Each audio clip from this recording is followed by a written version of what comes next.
Mayamuton Chanuna taramna okchawaga loinana ikoknona khurumjari. Ngasiso mahoksagum nungairaba Phunga Wari ama puduna lakjari. Wari asibu ibirakpana Athouba Meetei. Itom Achouba Ebomcha moi ahum chauraba ujau amagi makhongda lepli. Aduga uthaktuda mangaksingdo nongkhatlaga yengli. Itomna Ta chau lighting kadi khurumbidabra. Achoubana Karigi Lightinoda Itom Job launi hekta yan bahuradabani. Ebomchana Yareda ina ibungo. Laifam tinfam khari henna kanba mafamdabu hailei khara thadoknabagi wani. U makhong khudingi lai adum khurambadi ngamloibo. Itomna Taibomcha Uzau yanbadi yamna lubani. Asuk yam chauba usidi aiso mukta yalaktre. Nongma watlingai yangadoriba upambi adugi makhongda u yanbada sizinnagadoriba khulaisingdo ududa ngaraga thamnaribani. Karigumba khulaisingdu turamba thoklaba uado yanba yadrabani. Achoubana adugidi sa kaina thengbagi matubasu adum yawunida inaw nungshiba. Ebomchana Chumba yaba wani itaw nangi waduso. Maray tawnari ngay mamana hankrani. Ina ibungo yum yamna lapi. Itomdo Ebomchana haifet yengi. Ebomsaso itomda yengi. Ebomchana Kai kandabada uruidabada matamang Ebomchana magi singjangdo pairaga upambiduda job launa yale. Umatondagi uchek makhal khara Chabun khara huptuna paithoki. Ujaudu tubada umangdo pumnin nille. Ebomchana itomda Itom iroi singdu pusilo. U singse jingnaba tokse. Hoi tada. Numit laitharakpa matamne moi ahumna yalakpa ujaudu iroi ahumna jingli. Achoubaga Ebomchagado iroi singdugi mamangda chatle. Itomna iroi singdugi matungda inari. Itomna iroi singduda Chalo iroi ahum thuna chalo choso. Achoubana itomda Itaw iroi se nangidura Nati imagi mapamgini. Adudi yumda thamge thamo. Thakpa wanabani taw. Moi ahumna sumlakpada lambigi matai amada ahangba mi tadaba mafam amada masang matau phajarabi ngorok ngaubi nupi khara iput kumba kom amada irujaraga leiramme. Nupi singdo waso ngangnade moi mase yengnaraga momon noknari. Ebomchana Itaw achou adagi sibu nupi natro. Nangna kari oina ururage itaw. Moi anido nupi singduda mamito kuptana yengle. Itomde iroi singdu hoiraga tuminna chatli. Ebomchana Itaw komsida yujakrasira humayam sawi. Wakching tha sida nang khalido ai khangi. Komsida hekta chongtharo. Ebomchado iphutuda jom launa chongthai.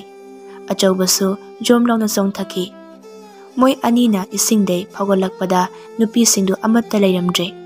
Ebomchana Itom nupi singdudi. Itomna Taibomcha aidi iroi sajik pijari ngai kadomda chakrabana uhaudre.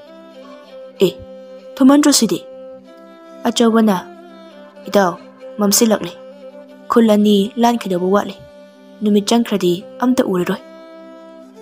Moi anido iphuttudai thak niklaga kakhalai. Ebomchado matomta angakpane sisu. Numit nini humnigi matungne Ebomchagi thonganda achoubaga moi anido sel thiri. Nakanda sangari amasu khamli aduga nupa anisu u chingthokli. Ebomchaga achougado u yolibani. Ebomchana Itongise masalaknaga lauzarasani. Adoida u se nahangi yamfamgiduda phajaba kharasu hawhori. U se Mafamdudai yalakpasina mapa chumba hele. Lalonba nungai. Matam kharadi mafamdudai yankise. Moi ahumdo nahani u yanfam aduda u achauba amasu yale. Achaubana, Itom, nangsu use khara yalo laudana. Tada, aidi lai khurumdaba udi yaloge. U masa sanba u thangba chingmadi ai loi tauge. Kisu kiman khreibo nangsu. Ebomcha, waradi ngayakta pathaudana. Nang na henna yalaga sel henna phangadabusu nataba. Natrani to. Itomdo noklaga achaubaga Ebomchaga na yaliba ududa yengle. Ebomchana, Itaw chauba, khutse loina tatle. Ngayakta pathage. Adune, aina harido. Aina singjang amu yanbada nangna ani ahumlak hekta yansilai. Taubudi masamo phabase nangna kharadi henkrene. Itom natro. Itomgidi noklaga tabagi saruk khaktane. Ebomchado itomgi manakta leplaga itomda. Itom, aikhoni yaliba u simadi uchek makol khara saramgadaba male. Horin use tuppaga uchek marum khara lo phulasase. Hoi tada. Ebomchana achaubada. Ai ngayakta phamge taw. Phamo, ai tapna sum yange. Hoi taw. Itom. Tada, kaukibra. Kawi. Thau thum kolik singdo. Asigi u makong ama layise asida thamo. Phama laydu saru chakto thonge thongdo. Ai swaida ngayakta phamkige. Ebomchado ayanba u amada phamme. Itomdo chak thongnaba kolik singdo boradagi lakthoki. Ebomchana achaubada. Itawcho, numit kya ni layse hainu sida. Layroi sida itaw, wakchingni nong tarakani. Itomna Ebomchada. Lekpadi lekoi sida tada. Mi yamba wiridi phai. Akoi ahum tangniki. Ibo nang ama kimankre. Usu yalo yade nang tauriba. Numit chap yungba matamne. Numitsu kokton mapada usa marakta machek phawzilai. Achaubasu udu tapna kokok yale. Ebomchaso achaubana u yalibado yengna chak thongle.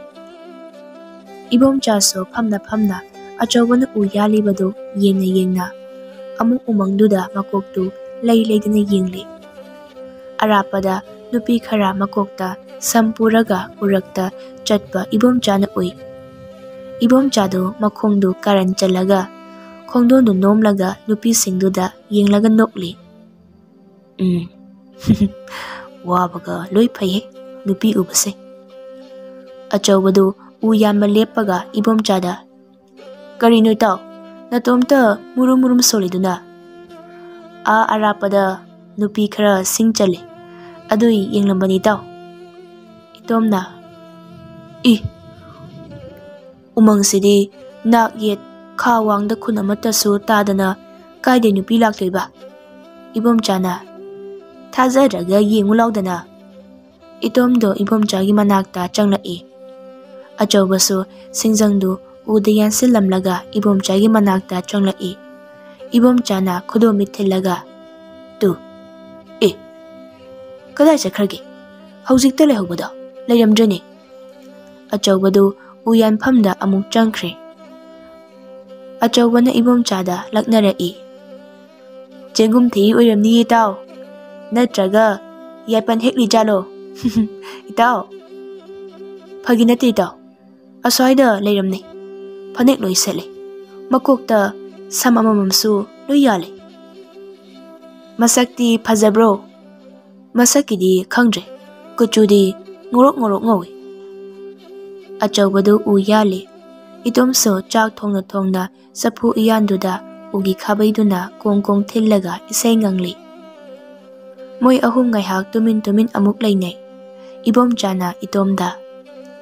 Itom, iroi singdu mafamchana pulamanatra. Hoi, pulamane tada. Ta chauba, ngasaidagi waramani. Ngayhakta pathaw. Numisu chap yunge. Amuk anirakta yalamkhige. Aduga punna phamasi. Chakto thidolaga thamlamo. Moi ahum koina phamaga chak chaminari. Achaubana itomda. Itom, nangbu lekpa kibrane. Usidi tangkai phawa chandre. Use yamna lireni. Singjangsu maya kume. Amuk phengda yaroi. Tada ahingdi leoise. Thengasu hanse. Ebomchana itomda. Nang horen kiragana noita achaubaga aiga mai chauna tharaga sangbiragi. Nangna nungaine tumtho. Achaubana u yalamaga tuptana thanambase phattabani bungo. Thengasu laikhrase ngasi khakpu. Tadabu laitinga thajabrane. Noita Ebomchada hangadaba wahangni dudi.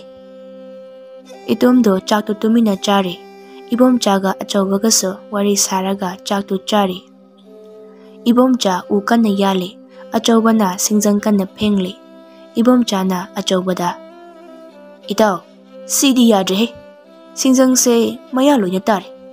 Nangna phengido loiradi amukta piro. Itom, singjang se amukta lamauhe. Aduga sise noita achaubada piraga phengalo. Hoi tada. Itomdo urakta thokliba numittuda hek yengli. Aduga yaliba udugi makhongda amuk yengi. Sidi tuptoba yam watline. Udu tangkai chanmada numidang yoksingkre. Ebomchadu udu kok yali. Numidang oibagi u yambagi makholna umangdu umnin nille. Itomna. Taibomcha u yamada to makhondo aiki. Achaubana Ebomchada. Angangse kiramale. Itao ngasigidi patharase. Ebomchana itomda. Ibo nang yam kimaliko. Hayeng nathi lawa chani. Nathido amuk phaidok amuk cha. Chak to thongnaba taw. Ngari yaukidai panda irolo. Itomdo wa ngangde. Chak thongnaba tawkhre. Achaubana maido haugatpiri. Numidang moi ahumdo chak charingai arapada nupi khara nokpagi khonjentai. Itom masamana chap yungi. Achaubasu swai laukre. Ebomchadi chaktu chari achaubana. Karino. Haujikidu buitao. Nupina nokpa khonjeni kainoi tao.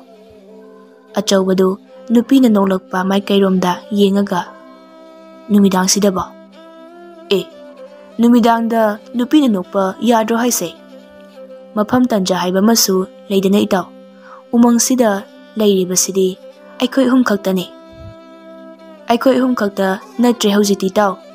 To nupi singdo mai amam yalaga lai. Chawkhraba umangni. Umang mayai sida khundaba miyoi sing oirambasu yai. Itomna. Umang sigi kadai waidano. Aikoi leiribase tada. Achaubana. Matai waidagi khara adum changsile. Lamsang ahumuk oigani. Lamsang haidi kaino tada. Lamsang haibadi wakhanna chaurakpa sagatpa khongkap lising ahumuk oigadrai tawbe. Adumai oirambasu yai. Adubu haiba ngambadi nate. Adudi tada. Aikhoise umang manungse phajana adum changsile. Ebomchana. Umang mayadi yam watlide ibo. Aikhoina leiribasidi matai kumani. Nupi singduso moi ahumgi manakta noktana changlai. Ebomchaga achaubagado nupi singdu ubada wakhan singdu tarang marang chatli. Achaubana nupi singduda. Numidang sida ibemba noidi kidabrane. Nupi amana lepna. Karigi kigadone ibo. Maphamase aikhoigidi yumne. Mafam sida changlakpa kanagumba miyoi amata aikhoina aki akhang nanghankiba laikhidri. Laisu lairoi. Ebomchana. Noidi nasaksu loina phajai. Kuchu singduna ngorok ngoriba. Lairoina malene. Nupi amana. Ibung anibu laibu thajabrane. Moi ahumdo nupi tuda yenge. Ebomchana wa thaidoklaga. Noidi nasaksu hairap loina mane. Noi kayano. Phamune. Ibu, famu hairadi khara sangsinbiyo. Ebomchana yam harauna. Ihe. Hai, itom, sangsilune. Nache hoi famge harine. Ijansa, famuse. Itom, maise ngoro amukta tharo. Hoi tada. Itomdo nupi singduda kirup yengi. Nupi amadi itomda nofet tauna munna yengle. Itomdo nupi tuna yenglakpaduda makoktu ngawbugum tawe. Nupi ateiso Ebomchaga achaubaga nok wari sari. Nupi amana. Ado ibung ane lai tindi khara thazibiyuko. Ebomchana mawa laudida adugidi chat.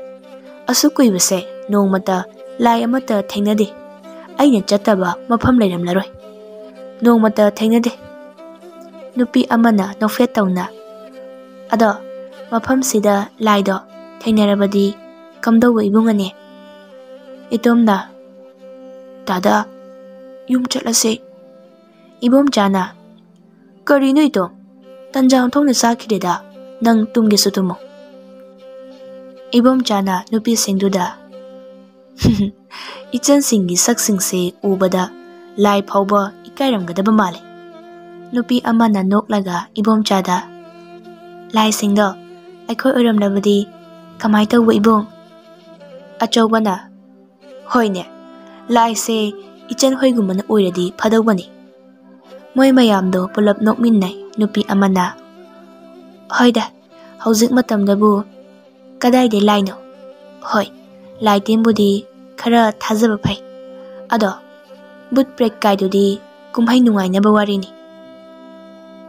Nupi singdu haugannarai. Nupi amana adudi ibungsa aikhoi amu chatnaba tawrage. Itomda munna yengba nupiduna itomda nofet tauna.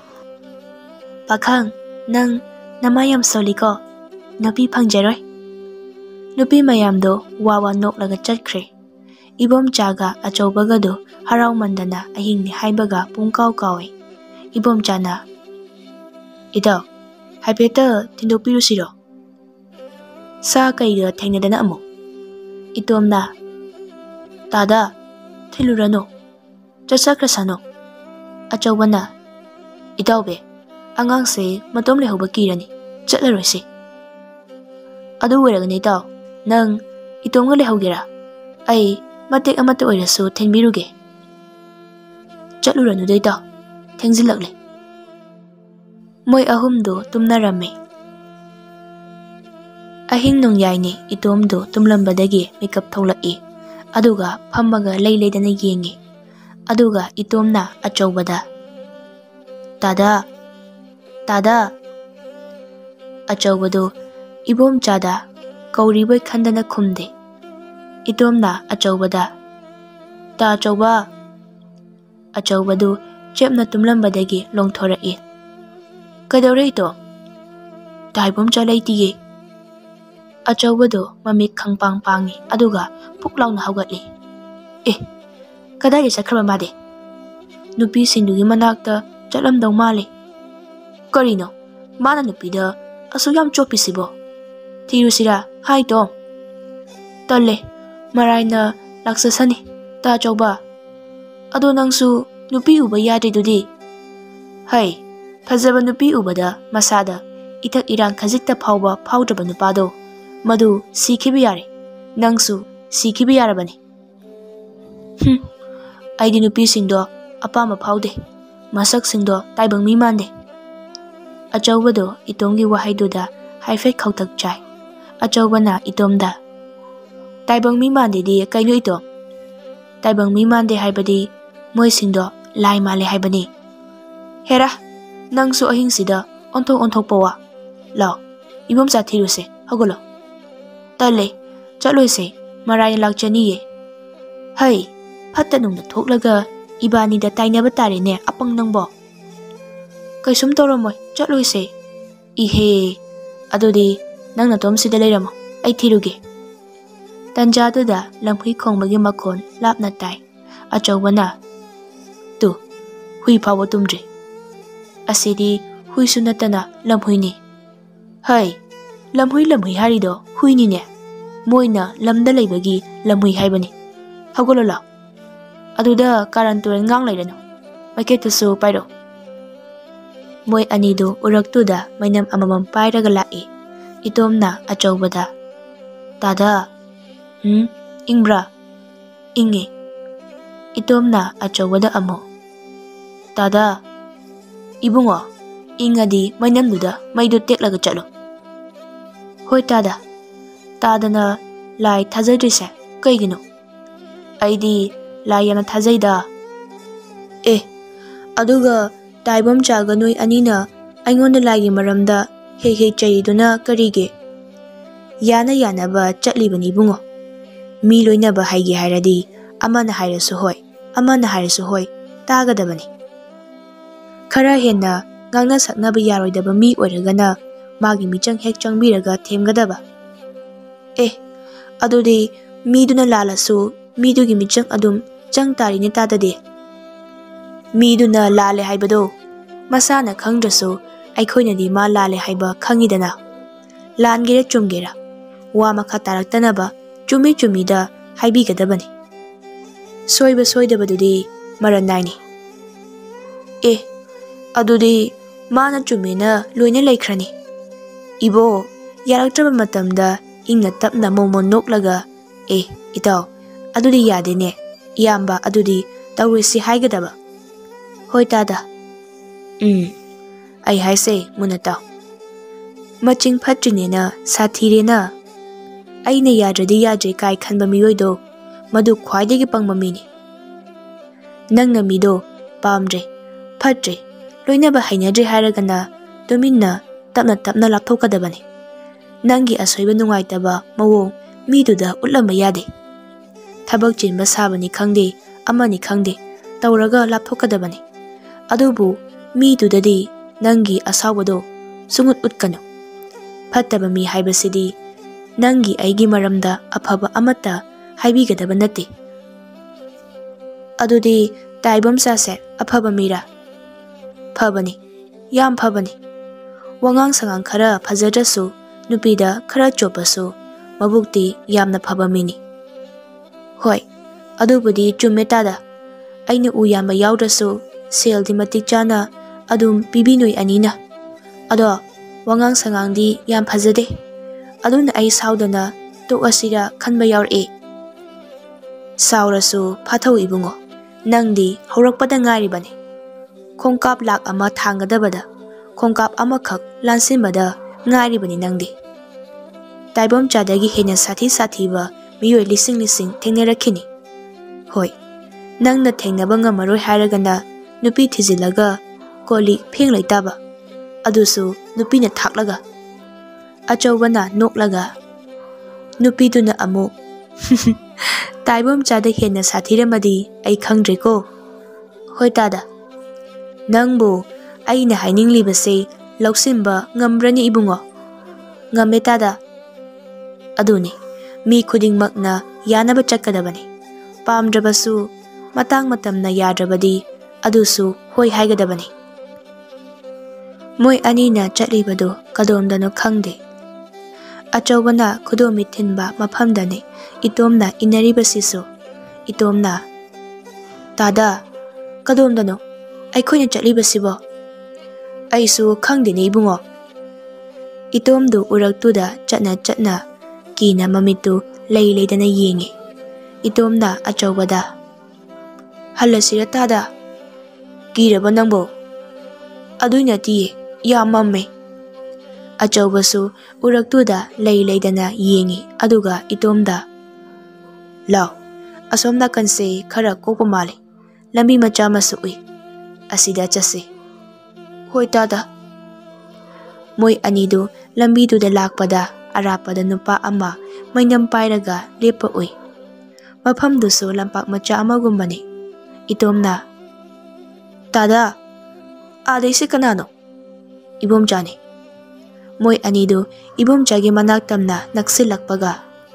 Ibomchado makhut masado thek khoiba haurai.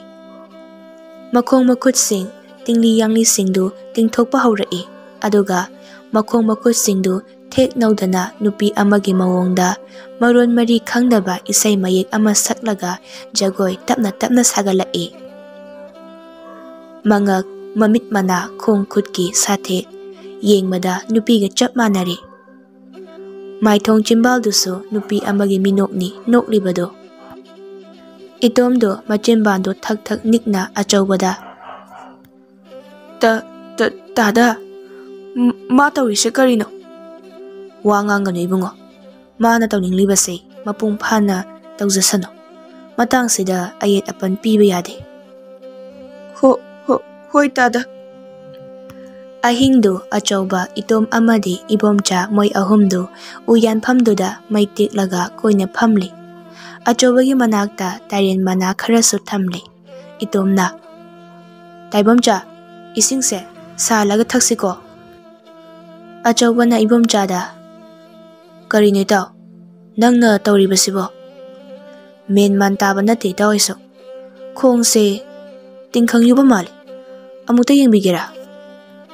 ꯍꯣꯏ, ꯑꯩ ꯌꯦꯡꯒꯦ꯫ ꯑꯍꯤꯡꯁꯤꯗ ꯀꯗꯥꯏꯗ ꯆꯠꯂꯨꯔꯤꯅꯣ ꯅꯪꯕꯣ? ꯏꯕꯣꯝꯆꯥꯗꯣ ꯅꯨꯃꯤꯗꯥꯡ ꯅꯨꯄꯤ ꯃꯌꯥꯝ ꯂꯥꯛꯂꯝꯕ ꯂꯝꯕꯤ ꯑꯗꯣꯝꯗ ꯌꯦꯡꯉꯦ꯫ ꯏꯕꯣꯝꯆꯥꯅ, ꯑꯩꯅ ꯃꯤꯀꯞ ꯊꯣꯛꯂꯛꯄꯗ ꯅꯨꯄꯤꯁꯤꯡꯗꯣ ꯂꯝꯕꯤꯁꯤꯗ ꯑꯩ ꯌꯦꯡꯂꯒ ꯂꯩꯔꯝꯃꯦ꯫ ꯏꯇꯣꯝꯒ ꯑꯆꯧꯕꯒꯗꯣ ꯇꯨ ꯆꯨꯡꯉꯦ꯫ ꯏꯕꯣꯝꯆꯥꯅ, ꯑꯩꯁꯨ ꯃꯪꯑꯣꯏ ꯀꯔꯤꯑꯣꯏ ꯍꯧꯒꯠꯂꯒ ꯐꯝꯃꯦ, ꯑꯗꯨꯒ ꯅꯨꯄꯤꯁꯤꯡꯗꯨꯗ ꯉꯥꯏꯍꯥꯛ ꯌꯦꯡꯉꯦ꯫ ꯃꯣꯏ ꯃꯌꯥꯝ ꯃꯔꯛꯇꯒꯤ ꯅꯨꯄꯤ ꯑꯃ ꯊꯣꯛꯂꯒ ꯑꯩꯒꯤ ꯃꯥꯡꯗ ꯖꯒꯣꯏ ꯁꯥꯏ꯫ ꯖꯒꯣꯏ ꯁꯥꯊꯦꯛꯇꯣ ꯌꯥꯝꯅ ꯐꯖꯩ꯫ ꯑꯇꯩ ꯅꯨꯄꯤꯁꯤꯡꯗꯨ ꯖꯒꯣꯏꯗꯨ ꯌꯦꯡꯂꯒ ꯄꯪꯅꯣꯛꯇ ꯅꯣꯛꯏ꯫ ꯖꯒꯣꯏ ꯁꯥꯔꯤꯕ ꯅꯨꯄꯤꯗꯣ ꯃꯣꯏꯅ ꯂꯥꯛꯄ ꯂꯝꯕꯤ ꯑꯗꯣꯝꯗ ꯖꯒꯣꯏ ꯁꯥꯔꯒ ꯆꯠꯈꯤ꯫ ꯑꯆꯧꯕꯅ, ꯅꯨꯄꯤ ꯑꯇꯩꯁꯨ ꯖꯒꯣꯏ ꯁꯥꯕ꯭ꯔꯥ? ꯁꯥꯗꯦ, ꯃꯣꯏ ꯅꯨꯄꯤ ꯑꯇꯩꯗꯨꯗꯤ ꯑꯩꯉꯣꯟꯗ ꯌꯦꯡꯂꯒ ꯑꯗꯨꯝ ꯂꯩ꯫ ꯑꯩꯅ ꯋꯥꯈꯜ ꯇꯥꯔꯛꯄꯗꯗꯤ ꯃꯐꯝꯁꯤꯗ ꯍꯤꯞꯂꯒ ꯂꯩꯔꯝꯂꯤꯕꯁꯦ꯫ ꯏꯇꯣꯝꯅ, ꯍꯦꯂꯣꯏ ꯑꯣꯏꯔꯖꯥꯠꯂꯣ ꯇꯥ ꯑꯆꯧꯕ? ꯏꯕꯣꯝꯆꯥꯅ, ꯍꯦꯂꯣꯏ ꯑꯣꯏꯔꯝꯂꯣꯏ, ꯎꯃꯪꯁꯤꯗ ꯂꯩꯕ ꯃꯥꯏꯕꯤꯒꯨꯝꯕ ꯃꯥꯜꯂꯦ꯫ ꯑꯆꯧꯕꯅ, ꯃꯣꯏ ꯀꯌꯥꯅꯣ? ꯃꯣꯏ ꯀꯌꯥꯅꯣ ꯑꯩ ꯈꯪꯗꯦ꯫ ꯅꯍꯥꯟ ꯅꯣꯡꯃ ꯑꯩꯈꯣꯏ ꯑꯍꯨꯝꯅ ꯊꯦꯡꯅꯕ ꯏꯐꯨꯠꯇ ꯏꯔꯨꯖꯔꯝꯕ ꯅꯨꯄꯤꯁꯤꯡꯗꯣ?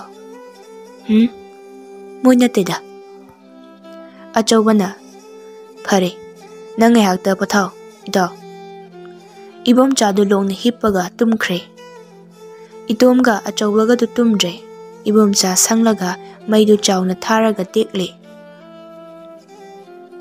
ꯅꯣꯡꯉꯥꯟꯕꯒ ꯃꯣꯏ ꯑꯍꯨꯝꯗꯨ ꯎ ꯄꯥꯝꯕꯤꯗꯨ ꯌꯥꯟꯕ ꯂꯣꯏꯁꯤꯜꯂꯝꯗꯅ ꯃꯌꯨꯝꯗ ꯍꯟꯅꯔꯛꯂꯤ꯫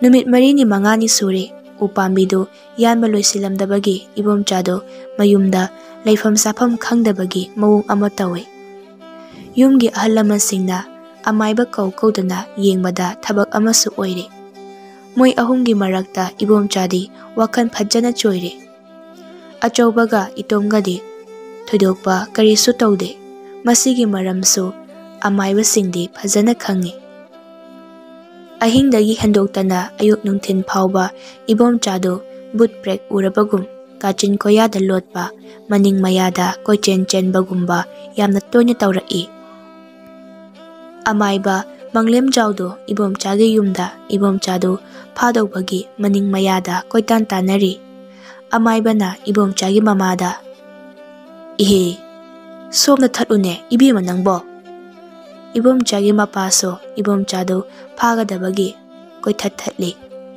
ꯏꯕꯣꯝꯆꯥꯒꯤ ꯃꯄꯥꯅ, ꯏꯍꯦ, ꯃꯁꯤꯒꯤ ꯑꯉꯥꯡꯁꯤ ꯎꯇꯨꯞꯁꯤꯅ ꯂꯥꯝꯃ ꯀꯟꯕ ꯁꯣꯏꯔꯣꯏ, ꯂꯨꯈꯥꯛ ꯆꯒꯨꯝ ꯃꯔꯛꯁꯤꯗ ꯈꯣꯡꯁꯦ ꯄꯨꯝꯂꯣꯏ ꯂꯣꯏꯔꯦ꯫ ꯑꯃꯥꯏꯕꯅ, ꯏꯕꯣ, ꯃꯣꯠꯃꯟꯈ꯭ꯔꯦ, ꯃꯅꯤꯡ ꯃꯌꯥꯅꯤꯅ꯫ ꯃꯄꯥꯅ ꯑꯃꯥꯏꯕꯗ, ꯇꯥꯗ, ꯏꯁꯤꯡ ꯍꯩꯖꯤꯜꯂꯒ ꯇꯨꯁꯟꯍꯜꯂꯒ ꯐꯥꯔꯁꯤꯔ ꯃꯁꯦ? ꯑꯗꯨꯅ ꯐꯔꯗ꯭ꯔꯥ ꯏꯕꯨꯡꯉꯣ? ꯃꯄꯥꯗꯨ ꯏꯁꯤꯡ ꯈꯨꯗꯦꯡ ꯑꯃ ꯏꯕꯣꯝꯆꯥꯒꯤ ꯃꯄꯥꯗ ꯂꯥꯛꯇꯅ ꯍꯩꯖꯤꯜꯂꯛꯏ꯫ ꯏꯕꯣꯝꯆꯥꯗꯨ ꯄꯨꯔꯨꯞ ꯄꯔꯥ ꯄꯪꯇꯨꯗ ꯇꯨꯁꯤꯜꯂꯤ꯫ ꯑꯃꯥꯏꯕꯒ ꯃꯄꯥꯒꯗꯣ ꯏꯕꯣꯝꯆꯥꯗꯨ ꯆꯣꯡꯁꯤꯜꯂꯒ ꯅꯝꯃꯤ꯫ ꯏꯕꯣꯝꯆꯥꯒꯤ ꯃꯄꯥꯅ, ꯇꯤꯟꯈꯦꯠ ꯂꯥꯏꯈꯦꯠ ꯈꯣꯗꯅ, ꯍꯥꯏꯕ ꯇꯥꯛꯄ ꯂꯧꯗꯕ, nang kuningsida suragedo. Mamana, kamay tawni, masigi angangsidi. Ibungo, but na temi. Amay ba nini nang bo? Nang panaba, layeng gado nine. Ebomchana, ay pabayaroy. Ay pabayaroy. Ay umanglomda, jengkroro, ha? Amay ba na? Ibungo, sawano. Nang pagipungi hay ba nati? Nanggi apamadu karino. Nang kana-kanaga tengnerai. Adu kak aingonda hayu hay ba ni? Ebomchado mangonda pak ama tharaga phamle. Amay ba na Ebomchada? Nang bu umangduda kaidaw chatlubano? Mamana, tada, uyan ba ni? Oo. Ado ibema, nangwanda hangman nati. Angang sida hangman ni. Ibungo, nang bu uyama chatlubro? Hoy ipu. Nang nakiribadubu kanadano, kigano. Sidi umang sunatana nanggi yumni. Mapam sida kanasu lakloy. Kiba yade ko. Hoy, kidre ipu. Se, ay wahanggi kumo. Nang na umangda uyama chatpada kana-kana tengnerai. Nupi masak pajaba tengnerai. As, kupa jamani. Ngorok ngoradana. Ado, nang napama nupi ka yaw bro. Nupi maya maraktuda. As, loy pame. Aigi loy oningi. Oh, fare. Aduga karigi moy ubada nang nakiriba. Ebomchado mamit mana amo langkat kre. Moy nataba. Yum sida male. Ay natumlingay kangkan hadure. Chak charingay dasu aigi mangda hekta phamlairame. Mana aibu koy sangsangi. Nang na uribado masak kamay tawi. Ebomchado mamaga mapagada kina yengi. Ebomchana. Adudi mana haidokano hay. Karigumba mida haidokladi. Amay ba na Ebomchada? Hayune. Ebomchana kina. Itomga achobaga hatkani hay. Ebomchagi mapana saujinaraga Ebomchada. Karigi ichanupada kihanba. But, ma thokta tholoksano khangni. Mama, aigi lukhumda saisu lehubadu puthoro. Thik tauge. But hatke khangani. Hera. Amay ba na Ebomchagi mamada? Ibema, tada. Ay wahay kita. Saram tarit, ngaram tarit, leiram tarit. Tharoi ahamba, irum ahamba, inmachek, kabuk hodum. Mayra tarit, semsaw. Ebomchagi mamana. Saram tarit haidi kaino tada. Saram tarit haibadi, samatu tarit haibani. Ngaram tarit haribasina, nga makal manadaba tarit haibani. Leiram tarit haribasina, lay makan tarit haibani. Mayra tarit amaga, uchana pani. Angangi mamita uribasi apaba amata nati. Makok sidagi lay pattaba tangi. Hariba polam singdo thunapuro. Panitada.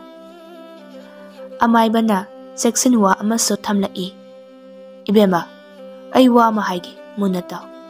Angang sigi mapa nang sumunataw. Hariba polam singsi wari da kaida panghayda hayba nati. Mathong maram khangdana phagi pharangum yumda amata pushinba yade ko. Imungse, laypham sapam khangloiduni. Maning maya yana kalukha numidang thopa phawba ngamloiduni. Ebomchagi mapana. Oh, hoy, khangani tada. Amay ba na Ebomchada? Ibungo, matang uyan madadi yan nga doriba udu laitin hana phajana khurumuko. Uyan ba haibasi yamna lubani. Uyan mada mi siba yauribani. Layoy ba u haibadi lai oiraba u haibani. Lai oiraba u yan ba yadi. Yumda hauba achoba u ama hekta kangena laitin khurumba tawdana. Yaningedana khulai hekta thaba yadi. U yan mada laiba katnaribasi maram laibagini. Aduga yan ba haukraba udi loisilamdaba yade fatte masi masu kaugano amaibado machinda murum murum solaga yungi yena khalu khada konya chatlamlaga ibema adodi ayimu chalukhige ko potlam singdu amata chithaba yade ko ai hayeng lakani mamaga mapagado ibomchagi manakta phamlaga laihawe somda itomdo achobagi yumda lai tada achobagi machanupi tholai noita saudi abem akhoi ta chawdo khongna makhongda phamuni chakhibani to itomna abemada ho nayamane ayi tinari se mingorok puyaroi kaidawi gaduba achobado khongna makhongda phamle itomso achobagi manakta changlai tada itom how tada ibani taibom chahoide chatluse chatloi sida magi manakta changaga kok sanabani changdradi moi ahalsingna kanyom khaloidro khaningba mawongdo kanjara sana aigi tale manakta phamdaso lapna wari sara loire kaino achawado itomda yengaga kanaga wari sadoiba taibom chaga saduni kaino itom se ai waige sida phajana phamtho itomdo achobagi manakta phamme amaiba amana kanna layenglibani mado phajana pharaga changase itomdo wangangde tuminna phamle ngaihaki matungni itomga achobagado ibomchagi yumda phamlaga ibomchagi mama mapaga wari sari ibomsaso itomga achobagada haudongna uchida yengbagum phaktuna phamlaga yengle moi ahumna thainarapasing itomna chithadana wari liri ibomchagi mamana adudi wari singdo amaibada loina lisi bungo achobana amaibado aiga nahana unakhrabani idomcha maram singsi loina khanglaga chakhrabani itomna nene aidi ujau singdo yalamdai lai hana khuramodi adum haijabani aini haikota choba hoi nangnabudi yam haijaini ibomchagi mapana aduga karigino ibomcha khaktada lai oknari base achobana babo ibomchagi mangda singnaba taraina tawdabagi wani aidi u yalamdai khuding laiba katli thamoida phajana khurumjai anakpada hauba unama laina amata oirasu katlawi itomna adudi aisu tawe ta chawba mapana ibomchada yenglaga khudom thilli mase yamna tingkhet laikhet pani umang laise sathi bani ne nang ko madi singnaba yada bani siyaudribado naraiba pharabani ibomchado mapada haifa yenglamnaga imungda tumina changki aduga kanna laurai moi maridu imungda sensinnaki numitigi ahing nongyaini aduga ibomchana laiba mafam asisu umang adudani ibomchado nupi singduga phamlaga wari sari ibomchana nupi singduda adudi noi masing kayano nupi amana aikhoi taret ni adudi noi taret oradi heloira noise is heloi khaktana masing taret oiba yabrane aikhoi heloi singa yanade aikhoi di umangi lairem bini o adudi umang sida heloi amata lairamaroi kaigino noigi moigi yanadrido laite heloi di tinkanga yam pizai haibani ado aikhoi di tawde ko aikhoi gidi taibang mibu wakhan tahanba khakni aikhoi di umang laini singnarakpa singbu takpi tambiba aduguma laini aikhoi na noi ahumda kian khiba laikhibrane laite ado inaw nupadudi noi yam kibani mana kirida achumba wakhan khanbaini aikhoi bu ikai khumnaribane mana nangna kidabagi natomta ꯂꯥꯞꯈ꯭ꯔꯕ ꯃꯐꯝꯁꯤ ꯇꯥꯅ ꯑꯩꯈꯣꯏ ꯊꯤꯕ ꯂꯥꯛꯂꯤꯕꯁꯤꯅꯤ꯫ ꯏꯕꯣꯝꯆꯥꯗꯣ ꯍꯥꯏꯐꯦꯠꯀ ꯅꯣꯛꯂꯒ ꯂꯥꯏꯔꯦꯝꯕꯤ ꯅꯨꯄꯤꯗꯨꯗ "ꯑꯧ ꯌꯨꯝꯗꯩ ꯆꯦꯜꯂꯛꯏꯅꯤ, ꯌꯥꯝ ꯊꯨꯅ ꯌꯧꯔꯛꯄ꯭ꯔꯥ ꯑꯩꯁꯦ?" ꯏꯕꯣꯝꯆꯥꯗꯣ ꯂꯥꯏꯔꯦꯝꯕꯤ ꯃꯌꯥꯝꯗꯨꯗ ꯌꯦꯡꯂꯦ꯫ ꯂꯥꯏꯔꯦꯝꯕꯤ ꯑꯃꯅ ꯏꯕꯣꯝꯆꯥꯗ "ꯀꯔꯤꯒꯤꯅꯣ ꯅꯪꯅ ꯃꯐꯝꯁꯤꯗ ꯑꯃꯨꯛ ꯂꯥꯛꯂꯤꯕꯁꯦ ꯏꯕꯣꯡ?" "ꯑꯩꯗꯣ ꯑꯃꯥꯏꯕ ꯑꯃꯅ ꯐꯠꯇꯕ ꯃꯐꯝ ꯑꯃꯗ ꯄꯨꯗꯣꯏ ꯇꯧꯔꯤ, ꯑꯗꯨꯒꯤ ꯅꯣꯏꯒꯤ ꯃꯅꯥꯛꯇ ꯂꯣꯠꯄ ꯂꯥꯛꯏꯅꯤ." ꯂꯥꯏꯔꯦꯝꯕꯤ ꯑꯃꯅ "ꯏꯕꯣꯡ, ꯍꯧꯖꯤꯛꯇꯤ ꯑꯩꯈꯣꯏꯅ ꯏꯕꯨꯡ ꯋꯥꯔꯛꯄ ꯂꯣꯏꯔꯦ, ꯌꯨꯝꯗ ꯍꯟꯅꯕ ꯇꯧꯔꯣ꯫ ꯃꯊꯪꯗꯗꯤ ꯎ ꯌꯥꯜꯂꯝꯗꯥꯏꯗ ꯂꯥꯏꯇꯤꯟ ꯍꯥꯟꯅ ꯐꯖꯅ ꯈꯨꯔꯨꯝ ꯊꯣꯛꯂꯒ ꯂꯥꯏꯕꯛ ꯀꯠꯂꯒ ꯌꯥꯜꯂꯣ꯫ ꯏꯕꯨꯡ ꯍꯣꯏꯅ ꯂꯥꯏꯑꯣꯏꯔꯕ ꯎꯁꯤꯡ ꯌꯥꯟꯕꯗꯣ ꯑꯩꯈꯣꯏꯒꯤ ꯈꯣꯡꯗ ꯌꯥꯟꯕꯒꯨꯝ ꯆꯩꯅꯥ ꯐꯥꯎꯏ. ꯆꯩꯅꯥꯗꯨꯅ ꯑꯩꯈꯣꯏꯕꯨ ꯅꯈꯣꯏꯒꯤ ꯅꯅꯥꯛꯇ ꯀꯧꯏ. ꯎꯃꯪ ꯀꯟꯁꯤꯀꯣ ꯏꯕꯨꯡ. ꯑꯗꯣ ꯏꯕꯨꯡ ꯌꯨꯝꯗ ꯍꯟꯅꯕ ꯇꯧꯔꯣ." ꯁꯣꯝꯗ ꯑꯍꯤꯡꯗꯨꯗ ꯑꯃꯥꯏꯕ ꯃꯪꯂꯦꯝ ꯖꯥꯎꯅ ꯁꯥꯔꯝ ꯉꯥꯔꯝ ꯂꯩꯔꯝꯁꯤꯡꯗꯨ ꯌꯥꯡꯀꯣꯛꯇ ꯍꯥꯞꯂꯒ ꯊꯣꯡꯉꯥꯜ ꯋꯥꯡꯃꯗ ꯏꯕꯣꯝꯆꯥ ꯀꯧ ꯀꯧꯗꯨꯅ ꯁꯣꯜꯂꯤ. ꯎꯃꯪꯗ ꯑꯃꯨꯛ ꯂꯥꯏꯔꯦꯝꯕꯤꯁꯤꯡꯅ ꯏꯕꯣꯝꯆꯥꯗ "ꯏꯕꯣꯡ, ꯌꯨꯝꯗ ꯍꯜꯂꯣ. ꯏꯕꯨꯡꯕꯨ ꯌꯨꯝꯗ ꯀꯧꯔꯤ. ꯉꯁꯤꯗꯒꯤ ꯏꯕꯨꯡꯒꯤ ꯋꯥꯈꯜꯗ ꯐꯠꯇꯕ ꯂꯥꯏ ꯎꯗꯕ ꯑꯣꯏꯖꯔꯣ. ꯑꯩꯈꯣꯏꯅ ꯇꯥꯛꯄꯤꯈꯤꯕ ꯆꯠꯅ ꯀꯥꯡꯂꯣꯟꯁꯤꯡꯕꯨꯁꯨ ꯀꯥꯎꯗꯕ ꯑꯣꯏꯖꯔꯣ. ꯆꯠꯂꯣꯀꯣ ꯏꯕꯣꯡ." ꯑꯌꯨꯛ ꯏꯕꯣꯝꯆꯥꯗꯣ ꯃꯁꯥ ꯏꯆꯣꯛ ꯆꯣꯛꯊꯅ ꯃꯇꯣꯝꯇ ꯎꯃꯪꯗꯨꯗꯒꯤ ꯃꯌꯨꯝꯂꯣꯝꯗ ꯍꯜꯂꯛꯂꯤ. ꯏꯕꯣꯝꯆꯥꯅ ꯍꯜꯂꯛꯄꯒꯤ ꯂꯝꯕꯤꯗ ꯃꯃꯥꯡꯗ ꯃꯣꯏ ꯑꯍꯨꯝꯅ ꯊꯦꯡꯅꯔꯛꯈꯤꯕ ꯏꯐꯨꯠ ꯃꯥꯟꯕ ꯀꯣꯝꯗꯨꯗ ꯑꯃꯨꯛ ꯃꯁꯛ ꯃꯇꯧ ꯆꯪꯈꯣꯟꯕꯤ ꯉꯧꯔꯣꯛ ꯉꯧꯔꯣꯛ ꯉꯧꯕꯤ ꯅꯨꯄꯤ ꯈꯔꯗꯨ ꯏꯔꯨꯖꯔꯒ ꯂꯩꯔꯝꯃꯦ꯫ ꯏꯕꯣꯝꯆꯥꯗꯣ ꯅꯨꯄꯤꯁꯤꯡꯗꯨ ꯎꯕꯗ ꯂꯝꯕꯤꯒꯤ ꯃꯇꯥꯏ ꯑꯃꯗ ꯇꯞꯅ ꯐꯝꯂꯒ ꯈꯗꯥꯡꯗꯨ ꯁꯧꯔꯒ ꯌꯦꯡꯂꯦ. ꯑꯗꯨꯒ ꯅꯨꯄꯤꯁꯤꯡꯗꯨ ꯃꯁꯤꯡ ꯇꯞꯅ ꯊꯤꯔꯤ. 1, 2, 3, 4, 5, 6, 7. "ꯑꯣ." ꯅꯨꯄꯤ ꯑꯃꯅ ꯏꯕꯣꯝꯆꯥꯗ ꯌꯥꯝ ꯁꯥꯎꯅ ꯂꯥꯎꯔꯛꯏ. "ꯍꯦ, ꯅꯨꯄꯤ ꯎꯕ ꯌꯥꯗꯕ ꯇꯥꯏꯕꯪ ꯃꯤ, ꯅꯪ ꯍꯧꯖꯤꯛ ꯐꯥꯔꯒ ꯇꯤꯟ ꯀꯥꯡ ꯄꯤꯖꯧꯔꯥ ꯍꯥ?" ꯅꯨꯄꯤ 8ꯇꯨ ꯋꯥ ꯂꯥꯎꯅ ꯄꯨꯟꯅ ꯅꯣꯛꯏ. ꯅꯨꯄꯤ ꯑꯃꯅ ꯑꯃꯨꯛ "ꯃꯁꯛꯁꯦ ꯅꯨꯄꯤ ꯌꯥꯝꯅ ꯆꯣꯞꯄꯝꯗꯧ ꯃꯥꯜꯂꯤ. ꯃꯁꯤ ꯐꯥꯔꯒ ꯀꯣꯏꯄꯨ ꯄꯨꯔꯒ ꯂꯥꯛꯅꯁꯤꯔꯦ ꯏꯆꯦ." ꯏꯕꯣꯝꯆꯥꯅ ꯇꯞꯅ "ꯑꯗꯨꯗꯤ ꯅꯣꯏ ꯍꯦꯜꯂꯣꯏꯔꯥ?" ꯍꯦꯜꯂꯣꯏ 8ꯇꯨ ꯋꯥ ꯂꯥꯎꯅ ꯑꯃꯨꯛ ꯅꯣꯛꯏ. ꯏꯕꯣꯝꯆꯥꯅ ꯋꯥꯈꯜ ꯑꯃꯨꯛ ꯇꯥꯔꯛꯄꯗ ꯃꯌꯨꯝꯗ ꯑꯃꯨꯛ ꯂꯩꯔꯝꯃꯦ. ꯏꯇꯣꯝꯅ "ꯇꯥꯏꯕꯪꯆꯥ, ꯇꯥꯏꯕꯪꯆꯥ, ꯈꯔ ꯐꯔꯕꯣ?" ꯏꯕꯣꯝꯆꯥꯅ ꯇꯞꯅ "ꯑꯩ ꯑꯝꯇ ꯐꯝꯒꯦ." "ꯇꯞꯅ ꯍꯧꯒꯠꯂꯣ, ꯑꯗꯨꯒ ꯐꯛꯂꯥꯡ ꯉꯥꯔꯒ ꯐꯝꯃꯣ." "ꯍꯣꯏ ꯍꯣꯏ." "ꯑꯆꯧꯕꯗꯤ?" "ꯏꯇꯥꯎ, ꯑꯩ ꯁꯤꯗ ꯂꯩꯌꯦ. ꯍꯛꯆꯥꯡ ꯈꯔ ꯅꯨꯡꯉꯥꯏꯕ ꯃꯥꯟꯕ꯭ꯔꯥ?" "ꯈꯔ ꯅꯨꯡꯉꯥꯏꯕꯒꯨꯝ ꯇꯧꯏ. ꯅꯣꯏꯅ ꯑꯩ ꯀꯗꯥꯏꯗ ꯊꯦꯡꯅꯩꯅꯣ?" "ꯀꯔꯤꯅꯣ, ꯅꯪꯗꯤ ꯎꯊꯛꯇ ꯀꯥꯔꯒ ꯎꯁꯥꯁꯤꯡꯗꯨꯗ ꯆꯣꯡ ꯆꯣꯡꯗꯅ ꯇꯤꯟ ꯀꯥꯡ ꯐꯥꯗꯅ ꯆꯥ ꯂꯩꯔꯝꯃꯒ?" "ꯀꯥꯏ ꯎꯊꯛꯇ?" "ꯏꯄꯨ ꯀꯨꯟꯖꯣ ꯍꯣꯏ ꯏꯪꯈꯣꯜꯒꯤ ꯍꯩꯅꯤꯡ ꯄꯥꯝꯕꯤꯗꯨꯗꯅꯤ." ꯏꯕꯣꯝꯆꯥꯒꯤ ꯃꯃꯥꯗꯣ ꯊꯣꯡꯒꯥꯟꯂꯣꯝꯗꯩ ꯆꯪꯂꯛꯏ.